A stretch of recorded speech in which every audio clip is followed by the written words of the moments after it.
민수기 13장 26절에서 33절의 말씀 우리 다 함께 같이 합독하도록 하겠습니다.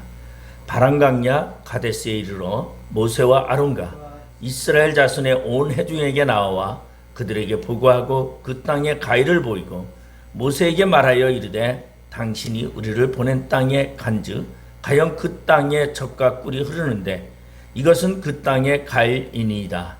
그러나 그 땅 거민들은 강하고 성읍은 견고하고 심이 클 뿐 아니라 거기서 아낙 자손을 보았으며 아말렉인은 남방 땅에 거주하고 헤딘과 여부스인과 아모리인은 산지에 거주하고 가나안인은 해변과 요단가에 거주하더이다. 갈렙이 모세 앞에서 백성을 조용하게 하고 이르되 우리가 곧 올라가서 그 땅을 취하자 능히 이기리라 하나 그와 함께 올라갔던 사람들은 이르되 우리는 능히 올라가서 그 백성을 치지 못하리라. 그들은 우리보다 강하니라 하고 이스라엘 자손 앞에서 그 정탐한 땅을 악평하여 이르되 우리가 두루다니며 정탐한 땅은 그 거주민을 삼키는 땅이요 거기서 본 모든 백성은 신장이 장대한 자들이며 거기서 네피림 후손인 아낙 자손의 거인들을 보았나니 우리는 스스로 보기에도 메뚜기 같으니 그들이 보기에도 그와 같을 것이니라. 아멘. 우리가 살아가는 세상 안에 우리 인간들은 자신의 존재성을 확립하고자 합니다. 그리고 자신의 주장을 통해서 이 세상 속에서 결단을 하고 자신의 진로를 말하고자 합니다. 근데 오늘날 이 세상은 너무나 혼란스럽고 혼돈스럽고 사물을 판단하기에 우리의 정신이 매우 혼돈될 때가 많습니다. 그래서 정신과 의사들이 진단하는 병명 중에는 경계선 성격 장애라는 그러한 병명이 있다고 합니다. 다시 말해서 우유부단해가지고 결정을 내리지 못하고 시간을 끌다가 보니까 정체성의 혼란과 정서적 불안감을 얻게 되고 이로 인해서 분노심을 폭발하고 그리고 그 분노를 통제할 수 없는 그러한 정신병적 증상이라고 말합니다. 독일의 유명한 신학자였고 나치 정권에 저항을 하다가 추방되어서 미국 하버드 대학에서 신학과 철학을 가르친 폴 틸리라는 교수는 경계선이라는 그러한 유명한 책을 썼습니다. 폴 틸리 교수는 이 책을 통해서 인생이란 경계선상에 서 있다. 다시 말해서 현실과 상상 사이에 서 있고 이론과 실제 사이에 서 있고 타유가 자유 사이에 서 있고 교회와 사회 사이에 서 있다라고 이렇게 말하고 있습니다. 이런 경계선상에서 하나님께서 끊임없이 우리에게 바른 결단을 내리도록 요구하고 계신다라고 말씀하고 있습니다. 다시 말해서 우리 인생은 경계선의 삶이므로 경계선상에서 어디로 갈 것인가를 늘 결정하면서 살아가야 한다라는 것입니다. 오늘 민수기 13장과 14장에서 나타난 가데스 바네아에 있는 이스라엘 백성이야말로 바로 경계선에 서 있는 그러한 백성들이라는 것입니다. 이들은 더 앞으로 나아가서 가나안 땅에 들어갈 수도 있고 뒤로 돌아서 다시 애굽으로 돌아가 노예 생활할 수도 있으며 아니면 그 자리에 정체해서 계속 광야에 방황하는 생활을 할 수도 있다라는 것입니다. 이것이 바로 인생의 경계선이라고 말할 수 있는 그 가데스 바네라고 하는 그 경계선이 한 인간의 인생이나 한 가정의 운명을 결정하는 기로가 아니라 한 국가의 운명을 결정하는 기로에 서 있었다라는 것입니다. 그런데 우리는 민수기 13장과 14장을 잘 읽어보면은 우리는 거기에 유감스럽게도 이스라엘 백성들은 경계선 성격 장애의 전형적인 증상을 나타내고 있습니다. 그들은 우유부단했고 그들은 하나님께서 비전을 주셨지만 그들은 그 경계선을 넘어가지 못했고 그리고 정체감과 혼란과 정서적인 불안으로 인해서 한 장관을 세우고 애굽으로 다시 돌아가자고 그렇게 말하는 것을 성경에 볼 수 있습니다. 가데스 바네아라고 하는 그 경계선에 머무른 그들은 스스로 자해하고 스스로 잘못된 결정을 내리게 되고, 그리고 그들은 결국은 그러한 결정으로 인해서 광야 40년이라는 방황하는 형벌을 받게 되었다는 것입니다. 그럼 왜 성경은 이러한 그들의 실패담을 기록하고 있는가? 우리는 고린도전서 10장 11절에 보면 저희에게 당한 이런 일이 거울이 되고 또한 말세를 만난 우리의 경계로 기록하였느니라고 말하고 있습니다. 이러한 실패를 통하여 우리는 그것을 반사하고 되돌아보면서 우리의 삶의 진로를 확정하고 그리고 좀 더 나은 삶을 만들어가기 위한 그러한 믿음의 사람이 되기 위해서 우리는 이러한 실패를 우리는 되돌아볼 수 있다는 것입니다. 오늘을 살고 있는 우리의 생활 속에서도 동일한 실패 그리고 동일한 불신앙이 반복되지 아니하는 그러한 믿음의 사람이 되기 위해서 오늘 교훈을 주는 것이라고 우리는 볼 수 있다는 것입니다. 하나님께서는 경계선에 선 이스라엘 백성들에게 명확한 방향을 제시합니다. 너희는 가나안 땅으로 들어가라, 전진하라, 가데스 바네아의 경계선을 넘어가라고 분명한 비전을 제시했지만 그럼에도 불구하고 이스라엘 백성들은 그 비전을 이루지 못하고 경계선상에서 우물쭈물하고 결국은 뒤로 돌아가고자 하는 그러한 방향 속에서 그들은 실패를 계속 거듭되게 되었다는 것입니다. 하나님이 주신 비전은 바로 가나안이었습니다. 그 땅은 젖과 꿀이 흐르는 그러한 땅이요, 그 땅은 한 사람이 들고 가기에는 무거운 두 사람이 나무에 꿰어서 메고 가야 하는 커다란 포도를 생산하는 복된 땅이라는 것을 하나님께서 직접 보여주셨기 때문이다라는 것입니다. 고린도전서 2장 9절에 보면 기록된 바 하나님이 자기를 사랑하는 자들을 위하여 예비하신 모든 것은 눈으로 보지 못하고 귀로도 듣지 못하고 사람의 마음으로도 생각지 못하였다 한가 같으니라. 우리를 위해서 하나님이 예비하신 그 천국, 우리를 위해서 하나님이 준비하신 그 비전을 우리는 보지도 못하고 듣지도 못하고 그리고 우리의 생각으로 우리의 마음으로 생각조차 할 수 없는 그러한 엄청난 계획을 우리는 발견하지 못한다라는 것입니다. 그러면서 우리는 도리어 이 땅에 살아가면서 지금의 삶이 힘들고 어렵다고 괴롭고 고통스럽다고 낙심하고 있다라는 것입니다. 하나님께서 엄청난 축복을 준비했음에도 불구하고 우리는 용기가 없어서 두려움 속에서 이 땅에서 좌절할 때가 얼마나 많은지 말할 수 없습니다. 우리는 잠깐 성도들은 쓰러진다 할지라도 결코 넘어지지 않는다고 성경은 말하고 있습니다. 결코 우리는 패하지 않는다고 말하고 있습니다.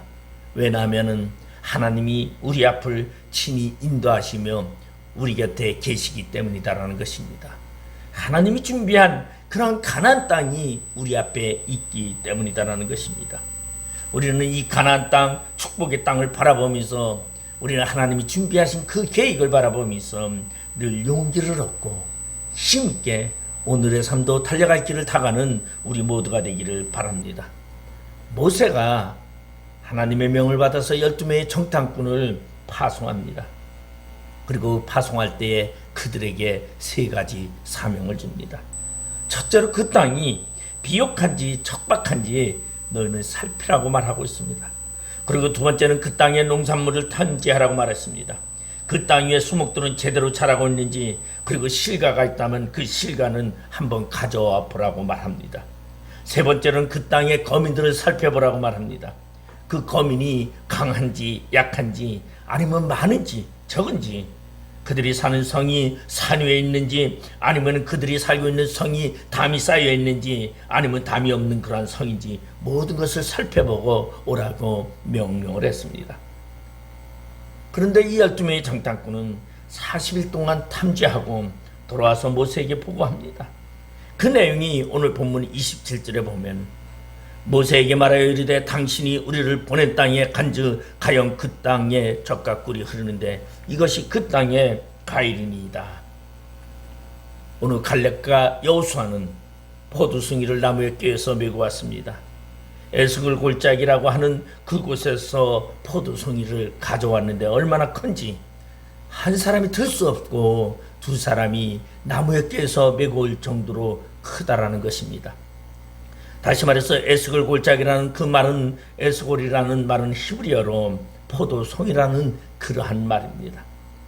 얼마나 그 지역에 포도가 많이 나고 포도가 큰지 포도송이라는 이름으로 그곳을 불렀더라고 말하고 있습니다. 하나님께서 이스라엘 백성들에게 주신 비전, 하나님께서 이스라엘 백성에게 약속하신 그 땅은 틀림없이 축복의 땅이었고 부유의 땅이었고 풍요의 땅이었고 젖과 꿀이 흐르는 땅이었음을 이들은 눈으로 보고 귀로 확인했습니다. 그런데 청탄꾼의 보고가 27절에 그치지 아니하고 28절에 보면은, 그러나 그 땅 거민들은 강하고 성읍은 견고하고 힘이 클 뿐 아니라 거기서 아낙 자손을 보았으며라고 말하고 있습니다. 오늘 28절에 그러나라는 말은 다시 말해서 앞에 긍정적인 보고가 있지만은 그 보고를 뒤엎는 부정적인 이야기를 말하는 불신앙의 접속사였습니다. 좋은 일이 있었지만 그러나 우리는 그곳이 불행의 땅이요, 고난의 땅이요, 두려움의 땅이라고 고발하고 있습니다. 다시 말해서 이들은 하나님이 주신 비전은 분명히 크고 아름다운 것이지만 그 비전을 이루기 위해서는 분명히 뛰어넘어야 할 장애물이 있고 그 장애물을 우리가 감당해야 된다는 것을 그들은 알았던 그들은 그 장애물을 감당하기 어려운 것으로 표현하고 있습니다. 하나님께서 아무런 장애도 거치지 아니하고 그리고 방해 요인도 없이 하나님께서 가나안 땅에 들어가리라고 생각했다면 큰 착각입니다. 믿음으로 가나안 땅에 들어가는 사람은 장애가 있어도 방해 요인이 있어도 그것을 뚫고 약속의 땅으로 가는 것이 바로 신앙인의 삶이요 믿음의 사람이라는 것입니다.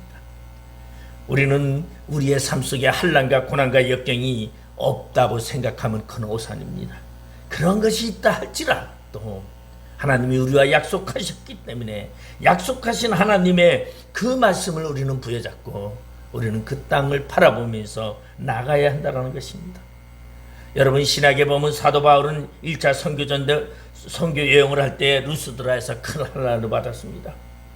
바로 유대인들이 와서 바울을 돌로 쳐 죽였습니다. 그리고 바울이 죽은 줄 알고 유대인들이 끌어다가 성 밖에 내쳤습니다. 그런데 바울은 하나님의 은혜로 그 자리에서 다시 살아나게 되었고 다시 제자들을 모아놓고 이와 같이 말합니다. 사도행전 14장 22절에 보면 제자들의 마음을 굳게 하여 이 믿음에 거하라 권하고 또 우리가 하나님 나라에 들어가려면 많은 환난을 겪어야 할 것이라고 말하고 있습니다. 하나님 나라에 들어가려면 많은 환난을 겪어야 한다고 말하고 있습니다. 축복의 땅을 성취하기 위해서는 본문을 통한 이스라엘 백성들이 직면한 세 가지 장애물을 우리는 발견할 수 있습니다. 이러한 장애물을 넘어야 우리는 축복의 땅을 차지할 수 있다는 것입니다. 그러면 우리의 꿈과 비전을 가지고 우리가 달려갈 길, 바로 젖과 꿀이 흐르는 하나님이 계획하신 그 땅을 우리가 가고자 한다면 우리는 우리 앞에 있는 장애물들을 넘어서야 합니다. 그러면 그 첫 번째는 오늘 본문 31절에 보니까 그와 함께 올라갔던 사람들은 이르되 우리는 능히 올라가서 그 백성을 치지 못하리라. 그들은 우리보다 강하니라 하고, 이스라엘 백성들은 가나안 땅을 바라보면서 그들은 두려움에 떨었습니다. 우리는 못한다라고 생각했습니다. 우리는 어렵다라고 생각했습니다. 그들은 자신들을 이끄시는 하나님을 발견하지 못했다는 것입니다. 언제 이스라엘이 강했습니까? 언제 이스라엘이 무기가 좋아서 적군을 물리쳤습니까? 이스라엘은 말 그대로 약한 자였습니다. 하나님께서 한 번도 저들에게 힘이 강하다고 말씀하지 않았습니다. 그런 이스라엘 사람들을 하나님이 함께 하시네 그 어떠한 대적들도 이스라엘의 상대가 되지 않았더라는 것입니다.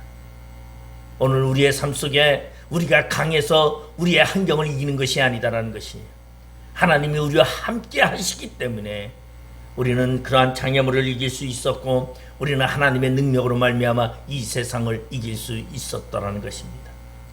우리의 믿음이 나의 능력과 나의 힘으로 되어지는 것이 아니라 내 안에 거주하는 바로 성령님의 인도함과 성령이 함께 하심으로 우리가 믿음의 승리를 얻게 된다는 것입니다.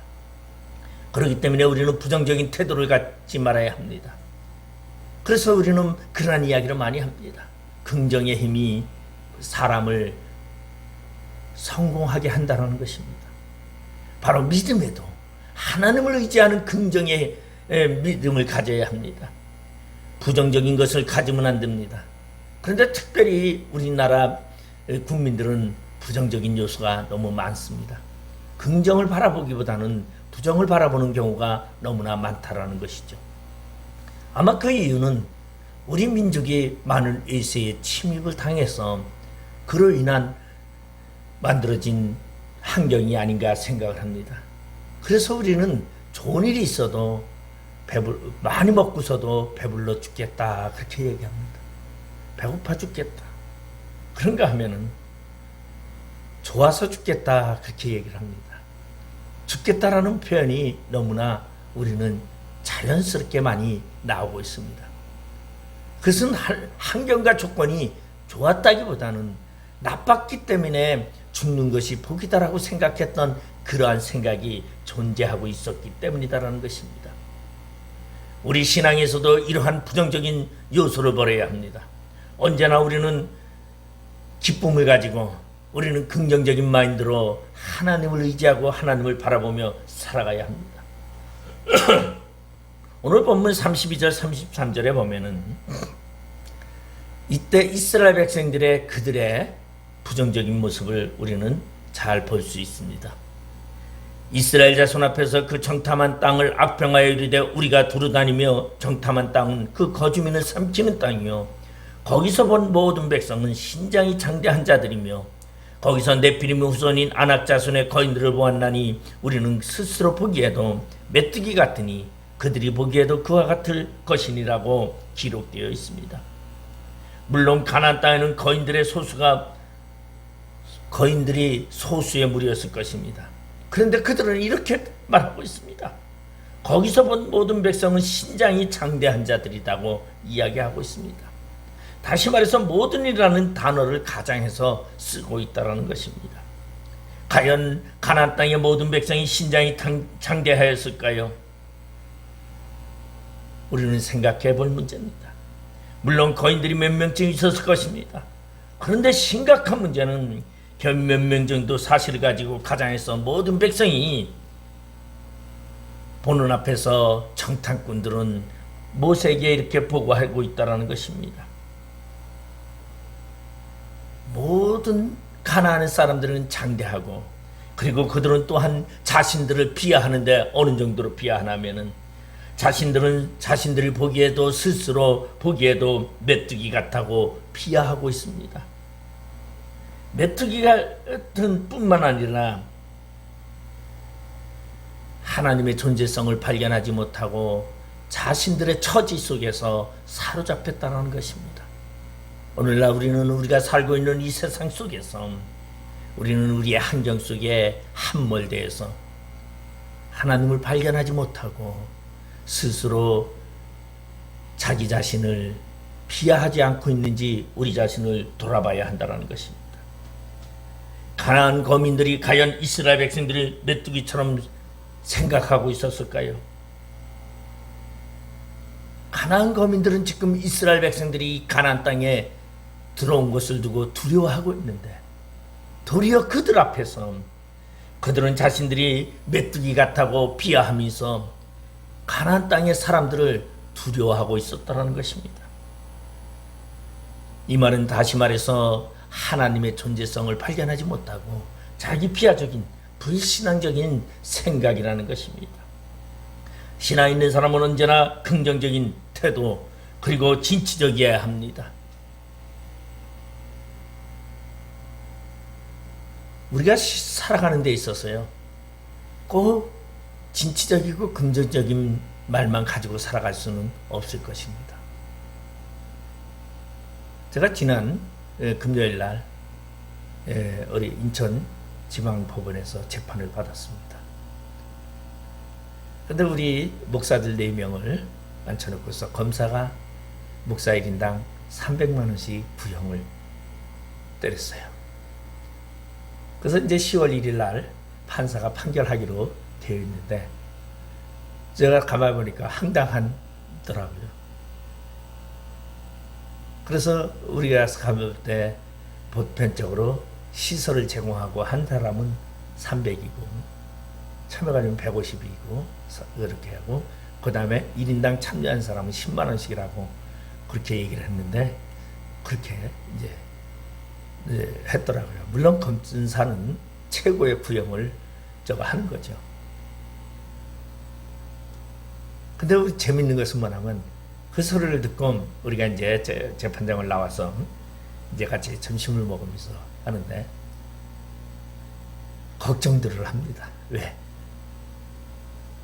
100만 원 이상이 되면은 뭐가 되냐면은 금고형 이상 재판의 기록이 남게 되고, 그것은 이제 100만 원 이상이 되면은 이 기록에도 올라가서 제한을 많이 받습니다. 그러니까 그 선을 확 넘으니까 두려워하는 거죠.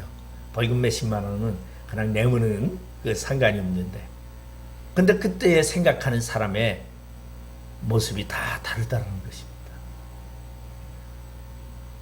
어떠한 사람은 말 그대로 긍정적인 생각을 가지고 우리가 좋은 일을 하나님께 맡기며 기도하자라고 하는 반면에 어떤 사람은 이것을 가지고 크게 걱정을 하면서 어떻게 해야 좋겠는가 생각하는 것을 우리는 발견할 수 있었습니다. 오늘 제가 말씀드린 것은 목사 4명이 얘기하지만 목사들 4명 속에서도 긍정적인 생각과 부정적인 생각을 가지고 있었다라는 것입니다. 오늘 우리는 우리의 신앙생활 속에서 부정적인 생활 속에 우리가 살아가고 있는지 아니면 하나님을 의지하는 긍정의 마인드를 가지고 살아가는지 우리는 한번 생각해 봐야 한다는 것입니다.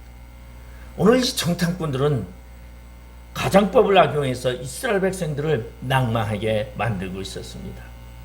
그들은 스스로 보기에도 자신들이 메뚜기 같다고 비하하고 있습니다. 메뚜기 같다고 할 뿐만 아니라 그리고 사실인 것처럼 그들은 낙담하고 있었다는 것입니다. 우리는 분명히 사탄도 우리를 두려워하고 있다는 걸 알아야 합니다. 우리가 신앙생활하면서 이 세상을 살아갈 때에 우리가 사탄만 두려운 것이 아니라 사탄도 우리를 두려워하고 있다는 것을 우리는 분명히 알아야 합니다. 우리가 예수 이름으로 사탄을 명하면 사탄은 물러갈 수밖에 없습니다. 이러한 긍정적인 마인드, 다시 말해서 하나님이 함께 하시면 모든 것을 할 수 있다라는 진짜적인 믿음의 신앙을 우리는 가지고 달려갈 길을 다 가야 한다는 것입니다. 두 번째로는 그들에게 있어서 장애물은 오늘 본문 14장 1절 2절에 보면은 이렇게 말하고 있습니다. 온 회중이 소리를 높여 부르짖으며 백성이 밤새도록 통곡하였더라. 이스라엘 자손이 다 모세와 아론을 원망하며 온 회중이 그들에게 이르되 우리가 애굽 땅에서 죽었거나 이 강야에서 죽었으면 좋았을 것을. 참으로 불신앙적인 슬픔이었습니다. 이들은 울면서 두려워하였습니다. 우리가 죽을까봐, 우리 처자가 죽을까봐 두려움에 사로잡혀 있었다는 것입니다. 신앙은 두려워하지 않는 것입니다. 그래서 하나님을 사랑하는 자, 곧 사랑하는 자에게는 두려움이 없나니 두려움에게는 형벌이 따를 뿐이라고 요한일서 4장은 말하고 있습니다. 우리의 신앙 속에 우리도 두려움이 있을 수 있습니다. 그러나 분명한 것은 하나님이 함께 하시기 때문에 우리는 그러한 두려움을 물리칠 수 있었더라는 것입니다. 하나님이 나와 함께 하시면 결코 두려움이 없다고 다윗은 고백하고 있습니다. 그래서 다윗을 바라보면 그의 생애 속에는 죽을 고비가 얼마나 많은지 말할 수 없습니다. 그는 두려움이라는 장애물에 걸려 넘어지지 않았습니다. 시편 27편 1절에 보면 여호와는 나의 빛이여 나의 구원이시니 내가 누구를 두려워하리요. 여호와는 내 생명의 능력이니 내가 누구를 무서워하리요라고 다윗은 고백하고 있습니다. 그런가 하면 3절에 보면 군대가 나를 대적하여 진칠지라도 내 마음이 두렵지 아니하며 전쟁이 일어나 나를 치려 할지라도 내가 오히려 안전하리로다고 다윗은 고백하고 있습니다. 이러한 단대함을 가지고 살아가는 우리 믿음이 되시길 바랍니다. 두려움은 하나님이 주시는 마음이 아닙니다. 그 두려움이라는 것은 마귀가 주는 것이라는 것입니다. 사도 바울은 디모데후서 1장 7절에 보면은 하나님이 우리에게 주신 것을 두려워하는 마음이 아니요 오직 능력과 사랑과 근신하는 마음이니라고 기록하고 있습니다. 여러분, 우리가 살아가면서 내가 이렇게 살다가 망하면 어떻게 하지? 내가 이러다가 병들면 어떻게 하지? 내가 이러다가 무엇인가 잘못되면 어떡하지? 두려움이 생긴다 할지라도 그러한 두려움을 떨쳐버리시기 바랍니다. 신앙의 인들은 모든 두려움의 장애를 극복한 사람들입니다. 두려움을 이기시기 바랍니다. 우리 아메리카 대륙을 발견한 우리 크리스토퍼 콜럼버스라는 사람이 있습니다.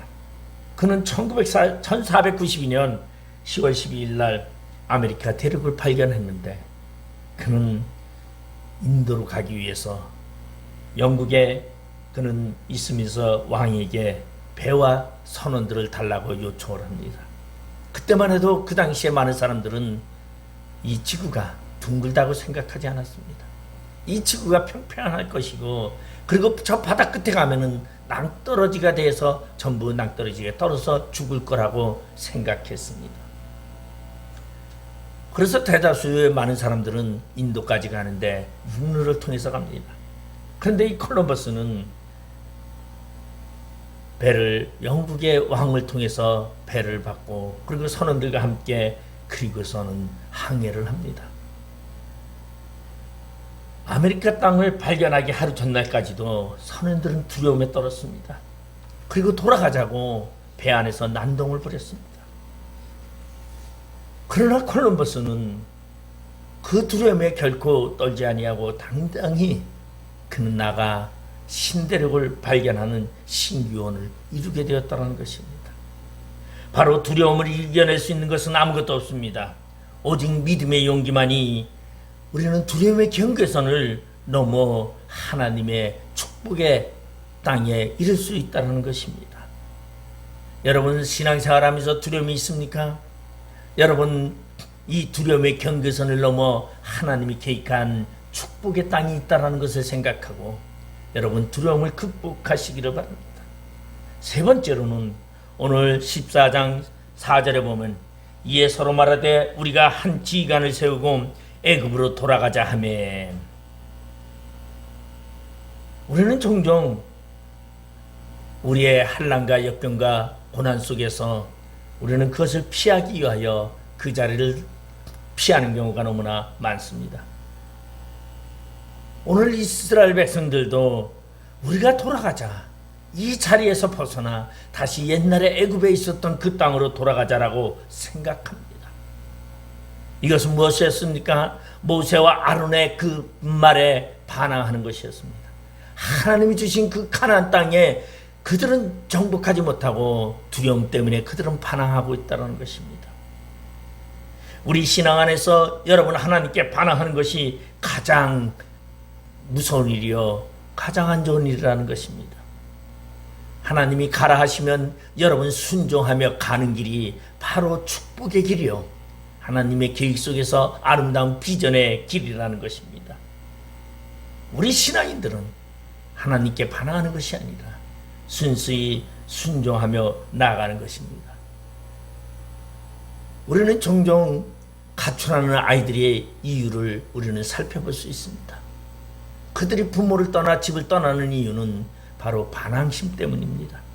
부모에게 반항하기 위해서 가출을 하기도 합니다.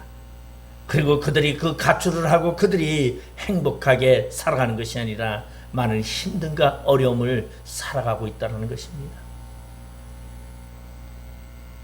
그래서 오늘 본문 14장 4절에 보면은 그들이 서로 말하되 우리가 한 지휘관을 세우고 애굽으로 돌아가자. 그들이 10명의 보고를 듣고 모세를 반항하기 위한 모습이었습니다. 그러자 여호수아와 갈렙은 9절에 보니까 이렇게 표현하고 있습니다. 다만 여호와를 거역하지는 말라. 또 그 땅 백성을 두려워하지 말라. 그들은 우리의 먹이라. 그들의 보호자는 그들에게서 떠났고 여호와는 우리와 함께 하시느니라. 그들을 두려워하지 말라 하나.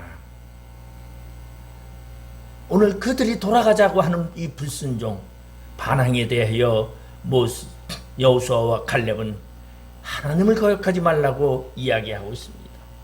다시 말해서 여호수아와 갈렙은 우리 앞에 닥쳐있는 그 장애물을 뛰어넘어 하나님이 주시는 땅으로 나아가자고 이야기하고 있다는 것입니다.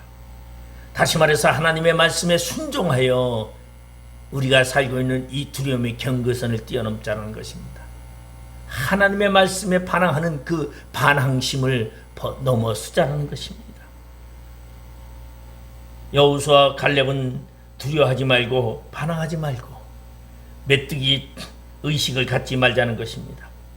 그러면서 그는 반면에 그들은 우리의 밥이라고 고백하고 있습니다. 세상은 믿음을 가진 사람들에게는 밥입니다. 밥은 먹는 것이지 결코 두려워하는 것이 아니다라는 것입니다. 한 번뿐인 우리 인생, 여러분 메뚜기 의식을 가지고 살아가면 안 됩니다. 믿음을 가진 자에게는 세상이 밥이라는 사실을 기억하면서 여러분 밥은 먹으면 됩니다. 우리는 그러한 밥을 먹는 그러한 비전이 우리 안에 있기를 바랍니다. 오늘 하나님께서 이스라엘 백성들에게 비전을 주었습니다. 가나안 땅을 약속했습니다. 그러나 그들은 가나안 땅의 경계선인 그 가데스 바네아에서 그들은 부정적인 모습으로, 그리고 그들은 두려움 속에서, 그리고 하나님께 반항하는 모습으로 하나님이 주시는 약속의 땅을 가지 못하고, 도리어 그들은 38년 동안 그들은 광야를 방황하며 결국은 거기서 죽어 장사 지내게 되었다는 것입니다. 오늘 여기 14장 10절에 보면 온 회중이 그들을 돌로 치려 하는데 그때 여호와의 영광이 해막에서 나타나 해막에서 이스라엘 모든 자손에게 나타나니라고 말하고 있습니다. 하나님의 영광이 분명히 함께하고 있었으면 그들은 깨닫지 못했습니다. 그들이 거주하는 장막 한가운데, 바로 그들 해막 가운데 하나님의 영광이 나타나면 그들은 잊어버리고 가나안의 그 두려운 소식에 그들은 두려워하고 있었다는 것입니다. 도리어 돌아가자고 얘기합니다. 여러분, 두려운 환경이 있다 할지라도 여러분, 하나님은 우리와 오늘도 함께 하고 계십니다. 우리 가운데 역사하고 계십니다. 그리고 오늘 우리 가운데서 하나님의 영광이 드러나고 있습니다. 내가 담대한 믿음으로 하나님이 주시는 그 땅을 바라보며 적과 꿀이 흐르는 그 땅을 바라보며 우리의 발걸음을 옮길 때에 하나님은 우리와 함께 하시고 우리에게 영광으로 오늘도 함께 하신다는 것입니다. 오늘 우리 모두 가데스 바네아의 그 경계선을 넘어 하나님이 예비하신 축복의 땅, 그 가나안을 향하여 달려갈 길을 다 가는 우리 모두가 되기를 주님의 이름으로 축원드리겠습니다. 기도하시겠습니다. 아버지 하나님, 은혜를 감사드립니다. 오늘도 우리의 삶 속에 하나님이 주신 언약과 약속을 생각하며 달려갈 길을 다 가는 긍정의 믿음을 가지고 하나님께 영광 돌리는 저희들 되게 하여 주시옵소서. 하나님이 약속하신 그 약속을 부여잡고 오늘도 승리자 되게 하여 주시옵소서. 예수님의 이름으로 기도드리옵나이다. 아멘.